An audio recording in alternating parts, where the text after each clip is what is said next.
Hello, Brooke. I'm working on my album. I just wanted to say hello, and I hope I get to see you soon. Just a brief message on video. Once publicly described Brooke Shields as one of the greatest loves of his life. He openly told audiences they were dating and deeply in love. Yet years later, Brooke would insist that their relationship had never been what people believed. For years, cameras captured them together at award ceremonies, glamorous premieres, charity events, and intimate dinners, creating the unmistakable image of one of Hollywood's most intriguing couples during the height of Michael's global fame. But the closer people looked, the more confusing the story became. They appeared inseparable, yet no one could clearly explain the true nature of their bond. Both admitted they cared deeply for one another, but neither was willing to place a simple label on what they shared. They were two people who had lost their childhoods to worldwide fame, trying to understand love, friendship, and identity while living under relentless public scrutiny. Were they secretly in love, lifelong companions, or was there another reason their relationship looked so mysterious? Because once you uncover the full story, it becomes clear that almost nothing about Michael Jackson and Brooke Shields was as straightforward as it appeared. Here is what really made their connection so unforgettable. Chapter 2. First Meeting, 1981 Oscars. Their story began at the 1981 Academy Awards, where Michael Jackson arrived alongside Diana Ross, who accompanied him as his date for the evening. Across the crowded room, Brooke Shields noticed the world's fastest rising music star.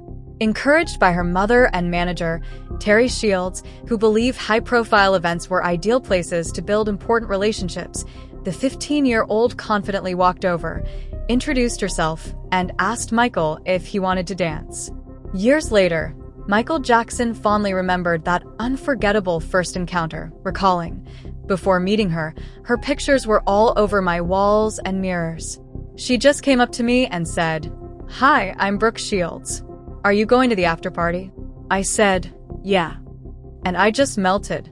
I was about 23 during Off the Wall.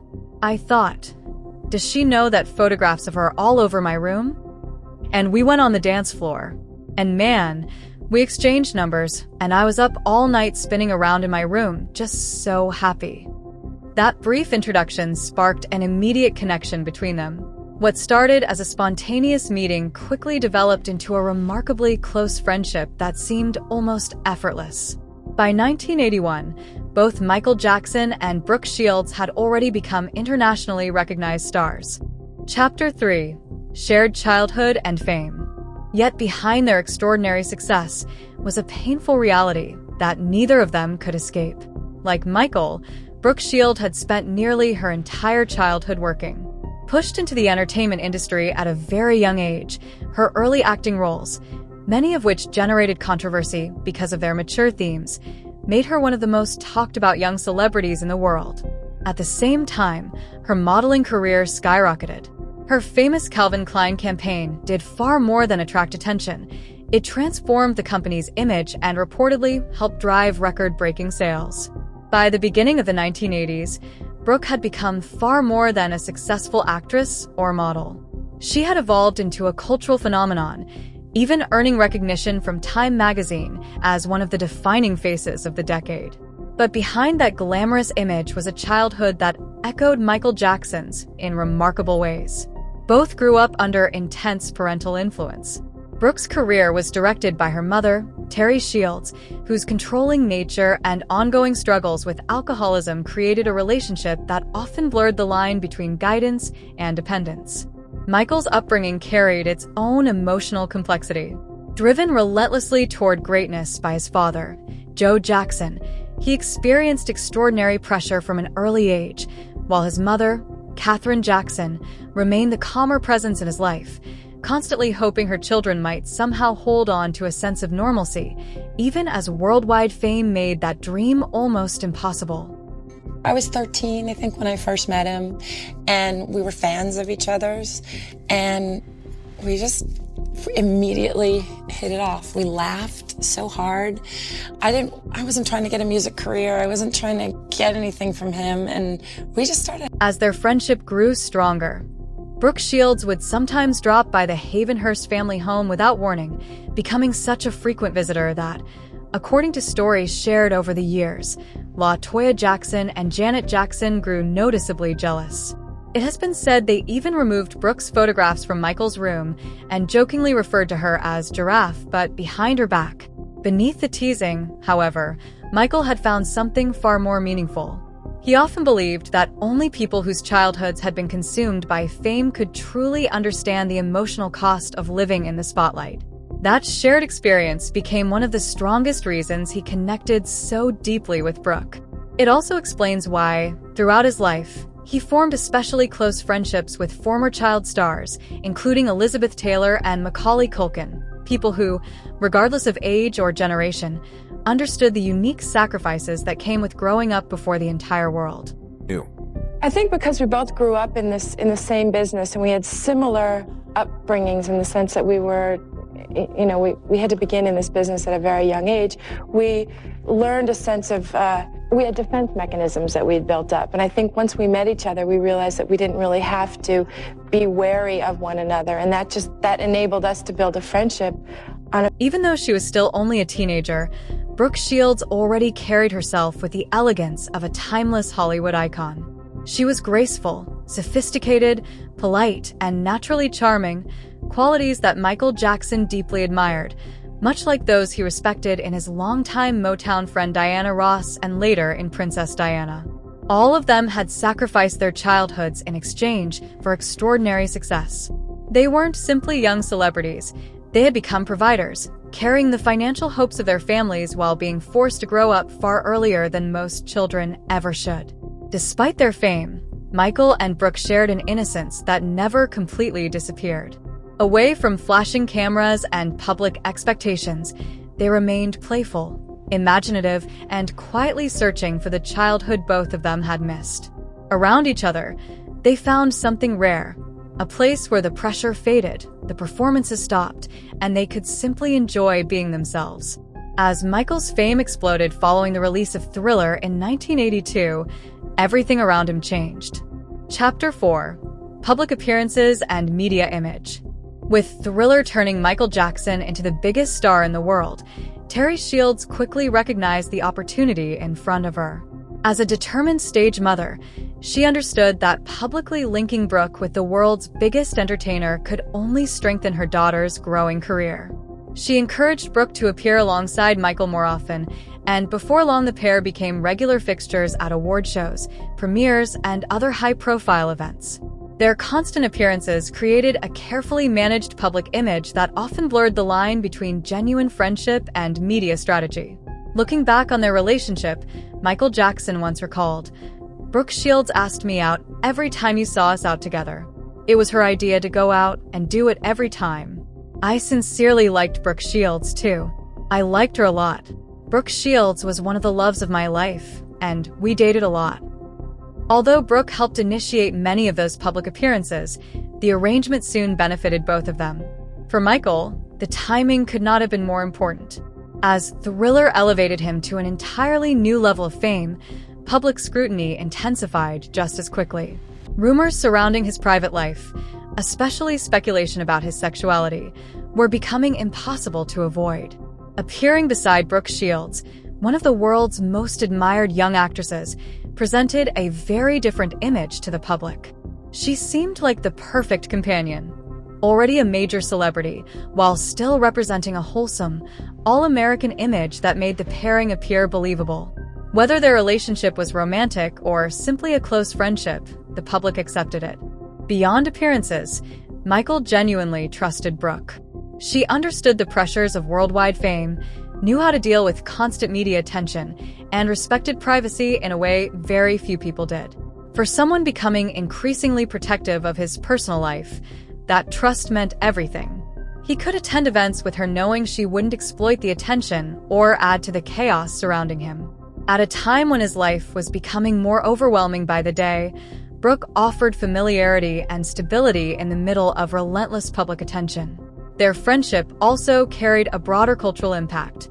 As Michael's music reached larger mainstream audiences, his connection with Brooke subtly softened his public image among people who had not fully embraced him before.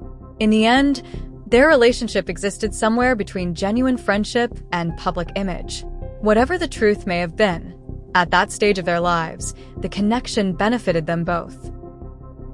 If you wanted to pick up the phone and call Michael Jackson, can you dial Pluto direct, or could you reach him like other Earthlings couldn't? Beep, beep, beep. Yes, I could. Now let me know, because you have been out on several dates with Mr. Jackson, is that right? Michael and I have been friends for years. And I was like the person that he would call because these other famous people would sort of really like prey on him and want to be like, I'm going to sleep with him because that's gonna... Sure. And harder to recognize. Chapter 5. Were they really dating?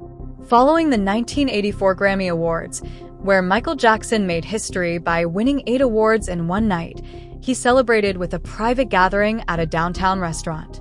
But even during the festivities, Michael and Brooke Shields quietly slipped away before everyone else. Leaving around 11:30 p.m., Michael drove Brooke and her mother back to their hotel before returning home alone, reportedly leaving Brooke disappointed that he wasn't staying with her. At the time, newspapers and magazines confidently described them as a couple, yet the reality of their relationship remained far more complicated. Over the years, both admitted there was genuine attraction between them, but neither ever clearly explained whether their relationship became romantic in a physical sense. Perhaps that uncertainty helped keep people fascinated, or perhaps neither of them truly knew how to define what they shared. As Brooke once admitted, "It's hard to say if it's platonic or not. We've both had crushes on each other at times." Although the public often viewed Brooke as a glamorous sex symbol, her private life told a very different story. Despite the highly mature image created by her acting and modeling career, she remained cautious and emotionally reserved when it came to relationships.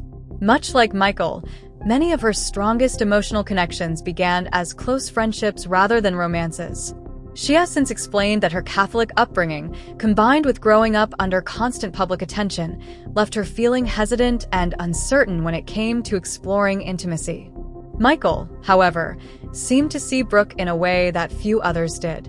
While she quietly struggled with insecurities about her appearance and identity, Michael admired her almost idealistically.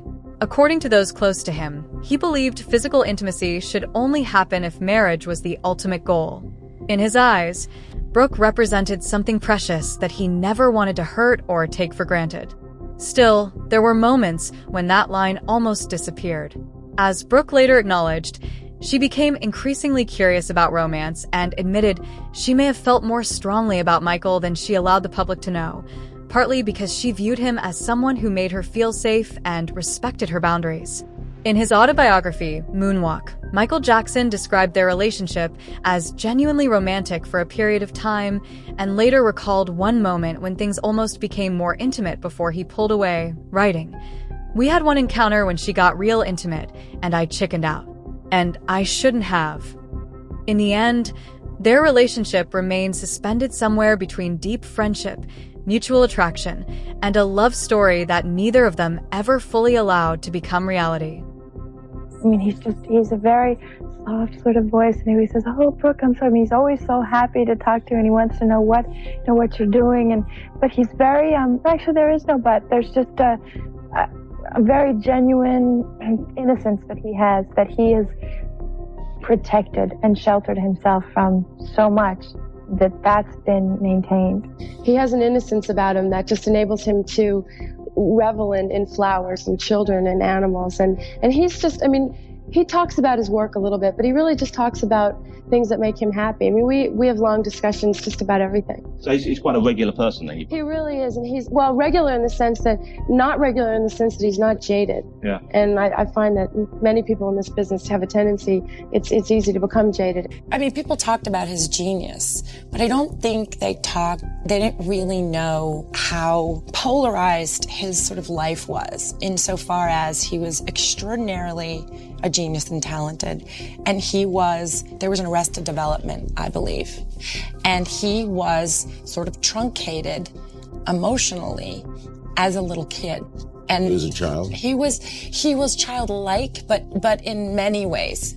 And we were kids together. I think that there was an Arrested Development to a certain extent with him in that way, but we act like we acted like little kids together. And I don't think either one of us in our lives really had the environment to do that. After the Thriller era and the period when they were constantly photographed together, both Michael Jackson and Brooke Shields reached major turning points in their lives. Each wanted to redefine who they were, but the directions they chose were completely different. Chapter 6: Transformation after the Thriller era. For Brooke, change meant walking away from Hollywood, at least for a while. She enrolled at Princeton University, determined to build an identity beyond fame and gradually separate herself from the control her mother had exercised throughout her career.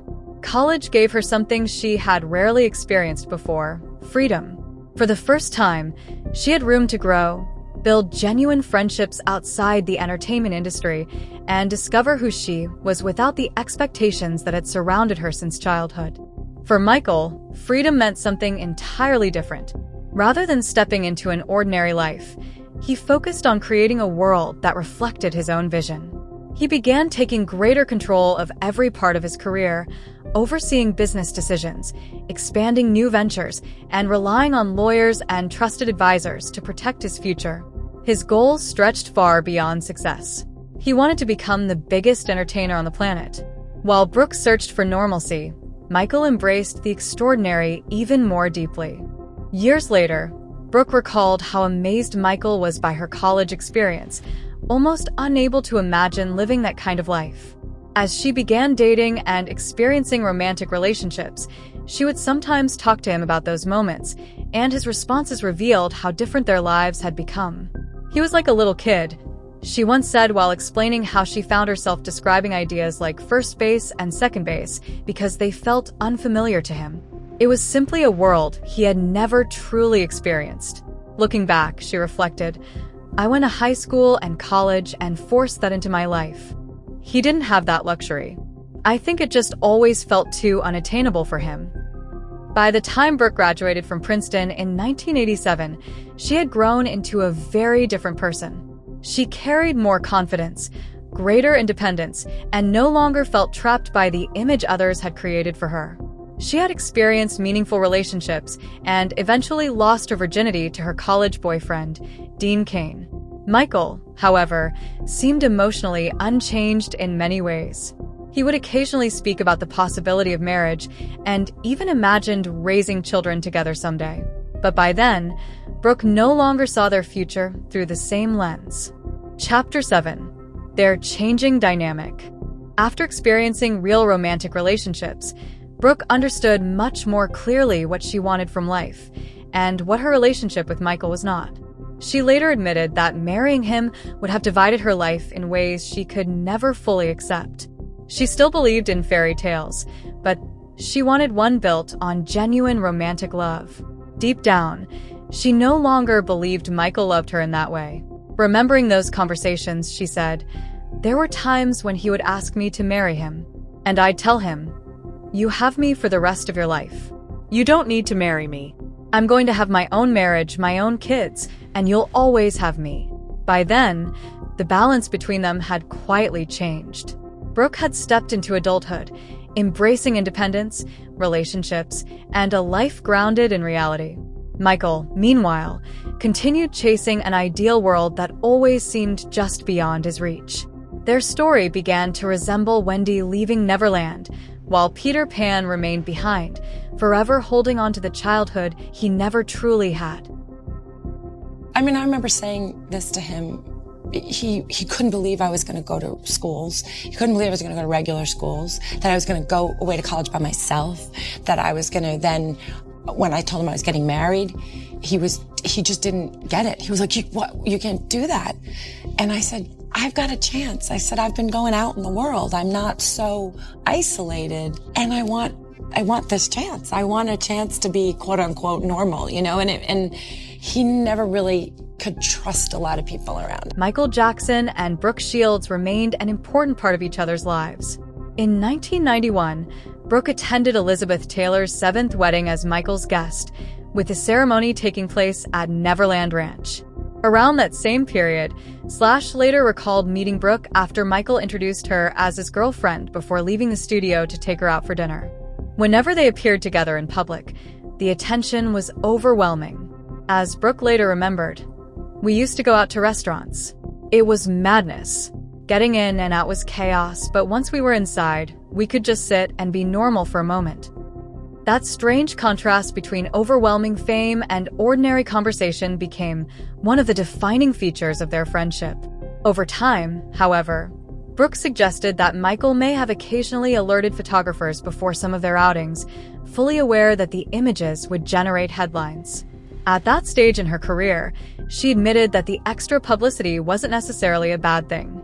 After graduating from Princeton, Brooke faced a difficult challenge rebuilding her career. Hollywood seemed uncertain about where she fit, and meaningful acting opportunities became harder to find.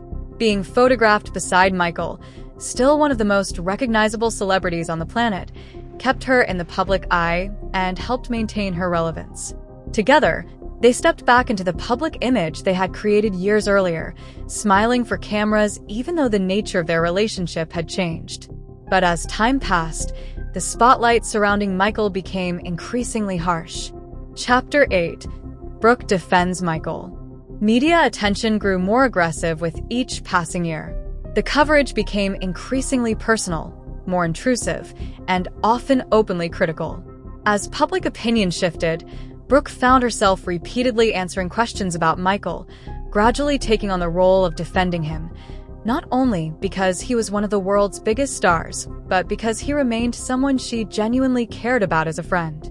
When you're in his presence, and I don't mean this tongue-in-cheek at all, is there something eerie about him? No, it's not eerie in the sense of scary or weird. He's so creative. I mean, he borders on genius. And I think that when you have that much talent and you are at the same time that sensitive a person, your conversation is going to be different with him. And I think that that's where one it might interpret it as eerie. It's not though. And all it takes is a joke or laughing or talking to him or, saying, look, I'm here too and you're here. Do the unfortunate, nasty comments and criticisms about him, do they upset you? Make you angry? They upset me constantly.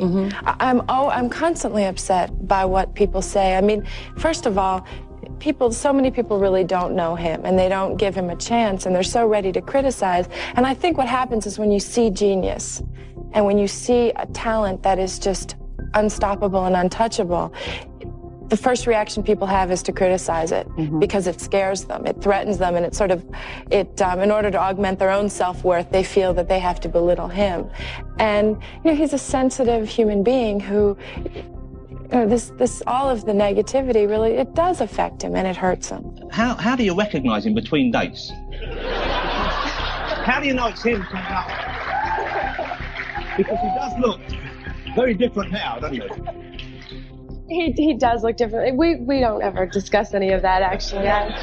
We talk a lot on the phone, so it's usually his voice that gives him away. But do you find yourself biting your lips saying the man has a completely different nose? And then you go, what a terrific weather we've been having, Michael. How do you avoid the issue? It's not something that you just really want to ever talk about or dwell on. But we actually, for the wedding, we were, it was really interesting because I was there from the so we're back to the wedding now, Brooke. I see, yeah. Light segue. Yeah. The wedding. How big is Michael Jackson's willy? I think you should ask Michael Jackson. That's one thing we'll never find out. Even so, while Brooke Shields had consistently chosen to keep the true nature of their relationship out of the spotlight, Michael Jackson unexpectedly blurred that boundary during his landmark 1993 interview with Oprah Winfrey. When the conversation shifted to his personal life, Michael openly revealed that he and Brooke were dating and that he was in love with her. He explained that they intentionally kept their relationship away from public attention because they wanted to protect what they shared from constant media scrutiny. Do you go out? Do you date? Yes. Who do you date? Well, right now it's Brooke Shields. We try not to just be everywhere and go it's mostly at home. She'll come over, I'll go to her house because I don't like going out in the public. Have you ever been in love? Yeah. With Brooke Shields? Yes, and another girl. And another. The complication was that Brooke Shields has said she was not dating Michael Jackson at that point. She was already involved with her future husband, Andre Agassi.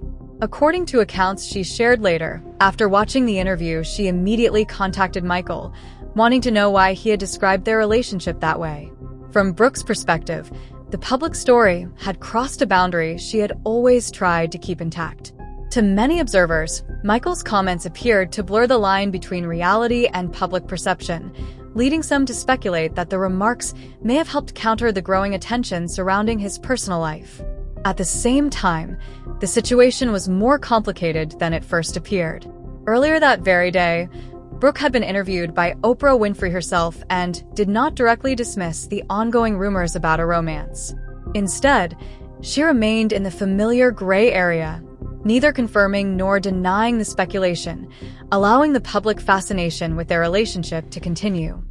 I want to know what the real deal is, Brooke, between the two of you. Was there romance going on? Were you all kind of romantically involved? Was there like ever an exchange of, rings or anything, or? Well, actually, I think right now, let me say that I believe that we're closer now than we ever were. I think we love each other more now than we even knew we did when we were younger. Really? We used to, because we had fun when we were younger. I mean, it was, and we were sort of a source of relief. This is a question. Did you have a crush on him, or did he have a crush on you? I think we both had a crush, and still do have a crush on each other. I mean, I think part of having a crush on someone is admiring them. Mm-hmm. We have a lot of fun together. And I mean, it's almost unfortunate because we know each other so well. But, I mean, he amazes me every time I sit down and talk to him about something real important. Does he feel more like a brother to you, though, than, say, a boyfriend, though? It's hard to say. I mean, I find it's a love on a different level. I mean, I feel closer to him than some of the boyfriends that I've had. It wasn't the first time they had allowed uncertainty to surround their friendship.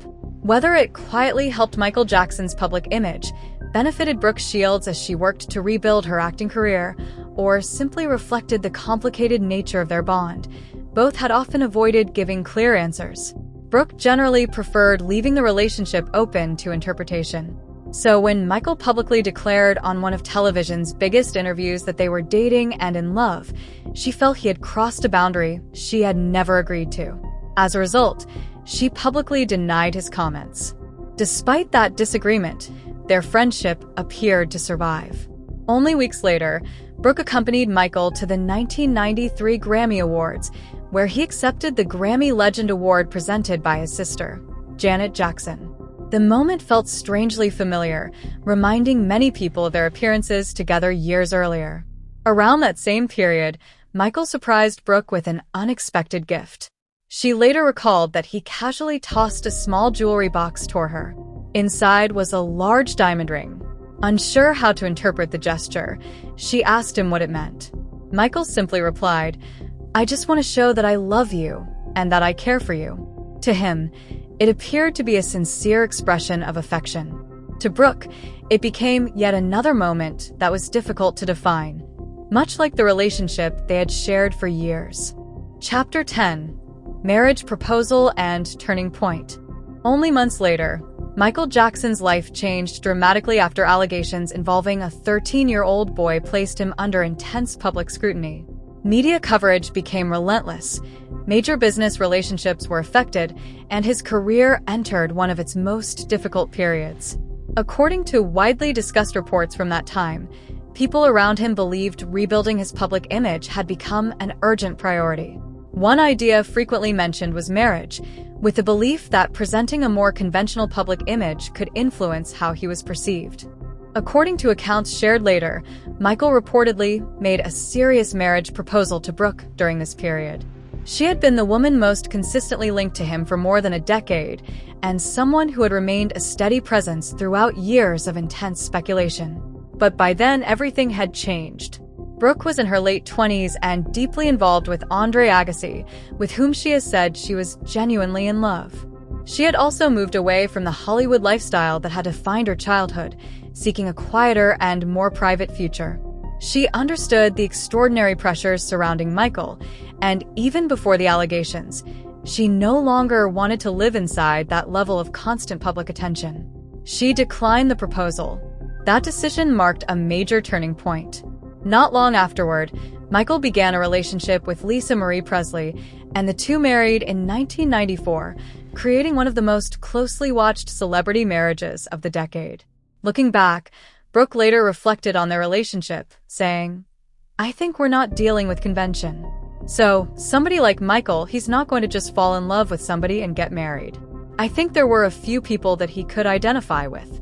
And what I know about Lisa Marie, she was very sweet. She could identify with him. They could talk about things that I'm sure she understood with regards to her father."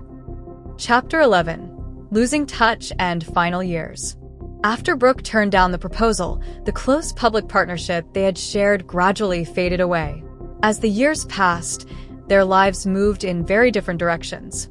Brooke married again in 2001 and eventually started a family of her own. Behind the scenes, however, she faced deeply personal struggles. Following the birth of her first child, she experienced severe postpartum depression. When she later spoke openly about that difficult period, Michael reached out with flowers as a quiet gesture of support. Although they no longer spoke as often, the connection between them never disappeared completely. Looking back, Brooke later said, "At every major event in my life, he reached out. When my dad died, when I had my first daughter, we'd speak. But over time, it became harder to reach him. The people around him changed, and in the last few years, it was difficult to even get through to him." Her concern for him remained long after their lives had taken different paths. She later admitted, "I was worried about him financially. I was worried about the kids. I was worried about his health. I always worried about his health because I thought he was just too skinny."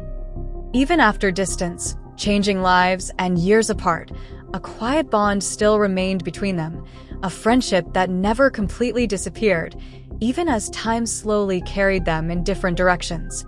Did you remain friends throughout? Throughout. He was the first person to call me when my dad got sick. Wow. When I had postpartum, he sent me flowers and, all of these things, even though we sort of hadn't had our regular dinners that we used to have on a more regular basis. But By the time Michael Jackson passed away in 2009, more than 16 years had gone by since he and Brooke Shields had last appeared together in public. Even so, the bond between them had clearly never disappeared. At the request of Katherine Jackson, Michael's mother, Brooke was invited to speak during his public memorial service at the Staples Center in Los Angeles. What happened next became one of the ceremony's most heartfelt and unforgettable moments. Chapter 12. Brooke's Tribute to Michael. Looking back on their friendship, Brooke shared words that revealed just how deeply she had understood him. She said, "Whenever we were out together, the caption usually said something like, 'an odd couple' or 'an unlikely pair.' But to us, it was the most natural and easiest of friendships. Michael always knew he could count on me to support him or be his date, and that we would have fun no matter where we were. We had a bond. Both of us needed to be adults very early, but when we were together, we were two little kids having fun." Those memories reminded everyone listening that behind the worldwide fame, endless speculation, and larger-than-life image was a friendship built on shared experiences, mutual understanding, and a childhood that neither of them ever truly had the chance to live. To the outside world, Michael was a genius with unchallenged ability. To the people who were lucky enough to know him personally, he was caring and funny, honest, pure, non-jaded, and he was a lover of life. Today, although our hearts are aching, we need to look up where he is undoubtedly perched in a crescent moon, and we need to smile. In her 2014 memoir, There Was a Little Girl, Brooke Shields looked back on their relationship and described it as a place where both of them found comfort and security. Reflecting on those years, she wrote, "Of course, we loved each other, but nothing happened romantically. He was terrified and sort of juvenile. I think there was an arrested development. We just felt safe with each other. We watched movies and ate candy and laughed at the craziness around us. We loved each other, but it was not at all romantic. Chapter 13, Final Reflections. Even many years later, that remained the way Brooke chose to remember their bond. Looking back, she said, "I like to think I was a good friend to him. Our friendship never altered. It just stayed the course. No matter what was happening, whenever we got on the phone, he would just giggle or laugh and say, 'Oh, Brooke.' I was consistent, and I think that was important for both of us. I've always maintained what a pure soul he was. When everything else is stripped away, the rumors, the headlines, the public speculation, and the carefully crafted images, one thing remains remarkably consistent. Their story was never defined by the romance the world imagined. In the end, what endured above everything else was a friendship that survived fame, distance, changing lives, and the relentless attention that surrounded them both." And when it came time to his memorial, I had been really out of the public eye with him for a decade at least. And it was his mom who called me and said, "I want you to speak." Because I really thought, this is going to be a cartoon. I'm not going to have it. I'm not going to be invited. I never liked the dad never liked me. Why not? He's not a human being. He's the devil. And you just look in his eyes and listen, maybe, you kind of look back and you think, regrets. I mean, his mom was so lovely and he loved her, but I do feel like it was unnecessary, unkind, he wasn't kind. Did you speak to him at the funeral or no? I did. I had a couple cocktails and I went over to him. I don't know what possessed me. I went over to him and I said, "You know what? You never liked me. You never even pretended to like me. I never liked you. You always were mean." And I said, "You know what? I'm going to tell you? I'm going to thank you for your son." I said, "Because your son changed the world and was my friend." He was just like, and he was gross. He had these young women around him. And did Michael hate him? I don't think you can truly, deeply hate your parent because you get one of them. I think he was so hurt by him, and I think he just couldn't believe it. He couldn't believe how mean it was. This channel is dedicated to exploring the untold stories behind Michael Jackson's life, career, and legacy. If you enjoy these in-depth documentaries and deep dives, don't forget to subscribe so you never miss our next video.